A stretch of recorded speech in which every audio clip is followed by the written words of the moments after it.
So another thing about this whole situation is that not only are we not seeing like this outcry of support and outrage from the political establishment and the corporate media, some people are actually mocking the Caller or pointing out that the Daily Caller has published some like generally pro-police articles over the last few months, as though like that somehow proves that their pro-police argument is incoherent. It's absolute bullshit. It's absolute bullshit, because the Daily Caller, and by the way, like the conservative movement, and especially like the libertarian wing of the conservative movement, is really good on issues of law enforcement. And there's a lot of common ground, especially with that libertarian wing of the conservative movement and the left, on a lot of these issues. I've seen a lot of conservatives call for reevaluation of no-knock warrants and of whether or not those police knocked in the Breonna Taylor case, like an evaluation of what happened with the Louisville Police Department. Those, by the way, are concrete suggestions about what can be done to ensure there are not more Breonna Taylors in this world, whose lives are taken, prematurely, exactly like what happened in this situation. And so to say that there's any sort of problem with being pro-police but also being against the police when they do something so obviously wrong, like arresting journalists who are doing exactly what their job is supposed to be, I mean, give me a break. Well, it's crazy because, of course, the Caller has pro-police articles. Of course, they're not trying to hide their support for law enforcement when law enforcement is doing good things. And I just think it's ridiculous that people are attacking them for this, because that is the conservative position, that you should support law enforcement because they do a really hard job to protect and serve and defend Americans. They're putting their lives on the line frequently. I mean, a couple of police officers were just shot in Louisville, and there's been a handful of them shot over the course of the riots over the summer.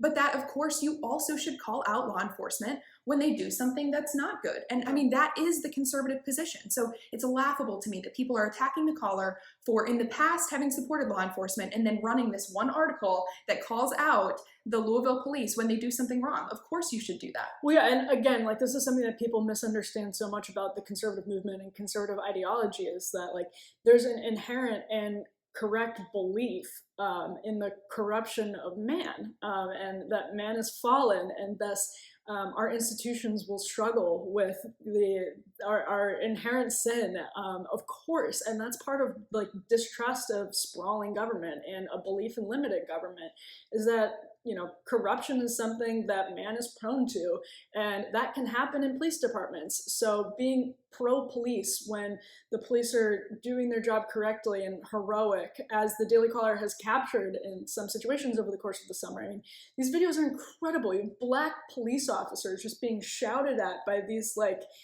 Lululemon wearing white people, like they probably went to some fancy school, and just shouting in their faces in the heat, and despite the pandemic. So, I mean, they've been doing heroic work this summer, and the Caller has captured some of that. But just being pro something that when it's functioning correctly doesn't mean that you can't have issues when when they make clear mistakes. Right. It's ridiculous. It shows nuance. It shows the ability to think critically and to discern between things that are acceptable and that are not. And the fact that they refuse to just make sweeping generalizations without calling out things that are an exception to the rule is, it's good for them. They should be calling out the Louisville police right now. And I think they're doing the right thing. This is all just like asinine Twitter sophistry. Like that's all this is. It's like you have these Democratic operatives or like leftist operatives or leftist operatives masquerading as objective journalists with these like smug gotcha side-by-sides of Daily Caller articles that are pro-police and one that's anti-police in a very specific circumstance. And it's just like either they lack the capacity to think something through, they didn't think something through because they prioritized posting a tweet and getting likes and RTs over thinking it through, or they're just openly dishonest. Like those are the three possibilities here. Twitter is such a garbage fire, and it makes us like have to deal with these stupid hot takes that for one of those three reasons have been foisted into the discourse. Well, and I think it's worth noting that people who are generally pro-law enforcement see right through these leftist attacks on the Daily Caller because it is precisely their same position. That they also largely support law enforcement, but, you know, agree that there are, you know, some bad apples is how a lot of people phrase it. And that's exactly what the caller is doing. And you're right about their motivations. And just the smugness that it happens on Twitter. It's pathetic.